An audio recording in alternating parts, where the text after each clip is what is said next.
I would like to thank you for considering to partner with us for the revival of Israel and the revival of this city, the city of Eilat, on the Red Sea.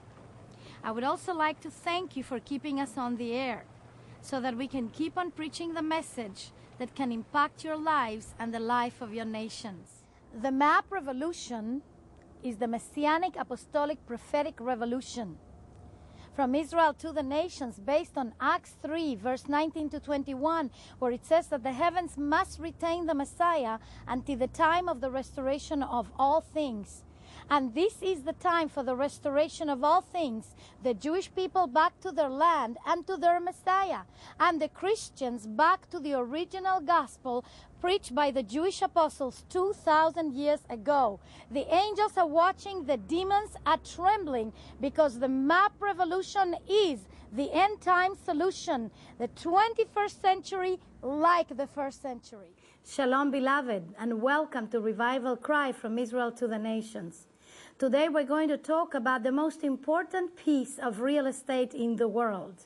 That's a piece of real estate that everybody wants to have. We're going to talk about the Temple Mount, the holy mount of the Lord as described in Psalms 15 and as described in Psalms 24, the place where God has chosen to put his name forever. That place called the Temple Mount is the place where King Solomon built the first temple. And then eventually, after the time of Ezra and Nehemiah, the second temple was built. And on that very same place, the third temple will be built, and Yeshua will sit there and rule over the nations with a rod of iron. Until he returns, there is a contesting of sorts going on concerning that piece of real estate that is so small and yet so great and so important. Let's go together to Psalms 15 and take a look at what does it mean when we talk about the Temple Mount. Psalms 15 says, "O Lord, who may abide in your tent, who may dwell on your holy hill, he who walks with integrity and works righteousness and speak truth in his heart. He does not slander with his tongue, nor does evil to his neighbor, nor takes up a reproach against his friend, in whose eyes a reprobate is despised, but whom honors those who fear the Lord. He swears to his own hurt and does not change.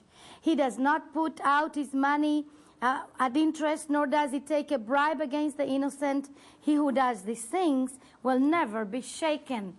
Almost psalm, beautiful psalm that I use many times when I take people to visit the Temple Mount in Jerusalem.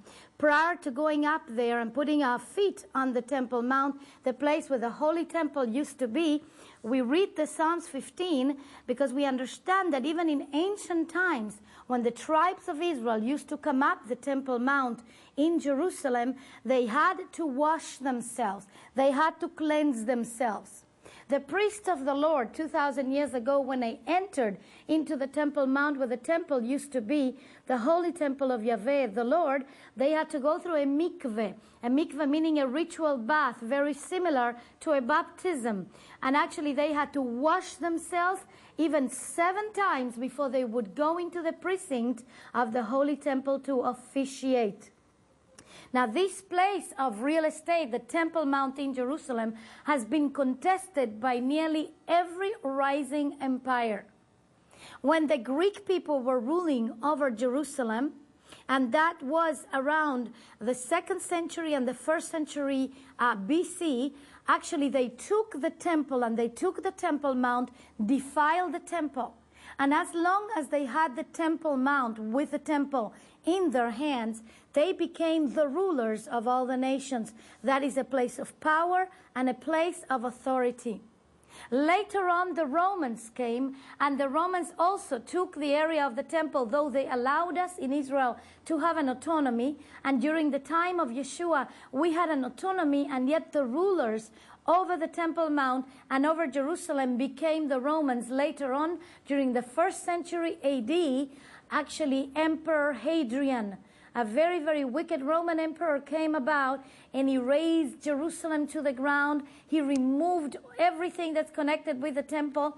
that had been previously destroyed in year 70 AD, and he called the city by another name. He called it Ilia Capitolina instead of Jerusalem. And he placed on the place of the Temple Mount foreign gods, Roman gods, Babylonian gods. In other words, all kinds of images and idols. And when Rome had the Temple Mount, the Roman Empire continued spreading all over the nations. You can see that any time that somebody holds the Temple Mount, it like gives them power over the nations, because God established that place as a portal of authority, as a ruling over in the earth, but not for the devil to rule from there, but for him, the King of Kings, to rule from that place. But we know, just like it's written in Isaiah chapter 14, and then we can see it in Zechariah and Ezekiel 28, we see that Lucifer, Satan, who was the covering cherub, he raises up himself up above the living God, and he says, I'm going to seat myself above the living God, above on the throne of the mountain of the congregation. And what he's basically saying, he's saying, I'm going to be ruling from the Temple Mount and over the nations and over Israel from the Temple Mount. So when the devil himself lifts himself up, he wasn't the devil then, he was Lucifer, but he became Satan because he opposed the Lord, the adversary, and he tried to become as a man is. He wanted to be as even higher than men, and men were supposed to rule. Adam was supposed to rule over the earth. The place of rulership that he wanted to have was the Temple Mount.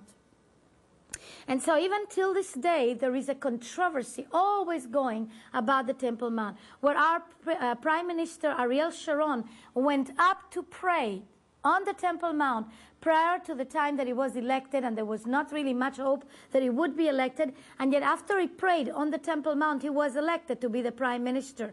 He was elected by a landslide to be the Prime Minister, and he caused a terrible commotion that started the Intifada, which is the war of attrition from within the land by the Palestinians and by the Muslims and Arabs inside of the land of Israel, because they were so upset that a Jew would go up to pray on the Temple Mount. And though the Temple Mount forever will be a piece of real estate that will be in the midst of Jerusalem, and it's the place of the temple and will be the place of the throne of the Lord, the throne of King Messiah, King Yeshua, and yet still the enemies of God and the enemies of Israel are always fighting Israel for that piece of real estate. Because Satan knows that is the place of ruling, that is the place of power. In 1967, there was the 6-day war, a miraculous war. We were attacked from all ranks, from all sides. The Straits of Tiran, near the Suez Canal, right here over the Red Sea. In Egypt, they were blocked, and no ships could come into the Gulf of Eilat, into the southern port of Israel. And then we were attacked also from the south and from the north, from the east and from the west. All the Arab nations came against us, and God gave us a victory in 6 days. Of course, it's scriptural, because on the seventh he